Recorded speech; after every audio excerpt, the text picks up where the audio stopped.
नहमदुहु व नुसल्ली व नुसल्लिमु अला रसूलिहिल करीम। बिस्मिल्लाहिर्रहमानिर्रहीम। सामीन गिरामी, अस्सलामु अलैकुम व रहमतुल्लाहि व बरकातुहू।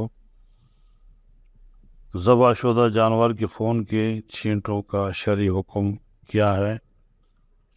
और दूसरा सवाल, कुर्बानी के खून में पाँव डबोना कैसा है? कुर्बानी करने से खून आलूदा कपड़ों में नमाज जायज़ है या नहीं? कुर्बानी के जानवर की चर्बी से साबुन बनाना जायज़ है या नहीं? ये चंद सवाल पूछे गए हैं। पहला सवाल सुनिए। गाय और बकरे का खून नापाक होता है या पाक? दरअसल मैं गोश्त लेने जाता हूँ तो कसाई की दुकान पर खून के छोटे छोटे धब्बे लग जाते हैं, तो ये कपड़े पाक हैं या नापाक हैं? तो इसका जवाब ये है कि गोश्त में जो खून लगा रह जाता है वो पाक है, इससे कपड़े नापाक नहीं होते। अलबत्ता बवक्त ज़बा जो खून जानवर की रगों से निकलता है वो नापाक है। दूसरा सवाल यह है कि हमारे एक रिश्तेदार जब कुर्बानी करते हैं या सदका का बकरा काटते हैं, छुरी फेरने के बाद जब खून निकलना शुरू होता है तो वो अपने दोनों पैर खून में डुबो लेते हैं।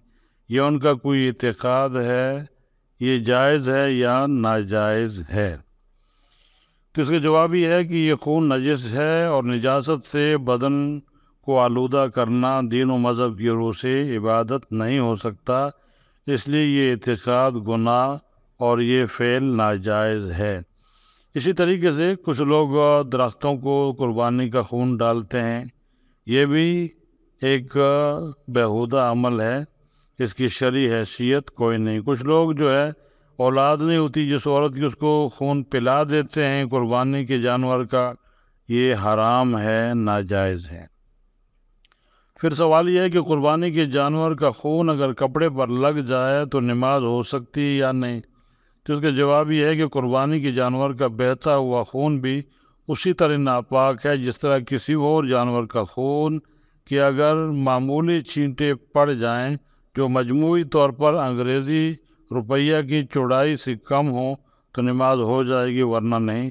अलबत्ता जो खून गर्दन के अलावा गोश्त पर लगा हुआ होता है वो नापाक नहीं है। फिर सवाल यह है कि कुर्बानी के बकरे की चर्बी से अगर कोई घर में साबुन बनाए तो क्या ये जायज़ है? अगर ये गुनाह है तो इसका कफ़ारा क्या है? अगर मालूम न हो कि ये गुनाह है तो ये जवाब ये है कि कुर्बानी के जानवर की चर्बी से साबुन बना लेना जायज़ है, कोई गुनाह नहीं।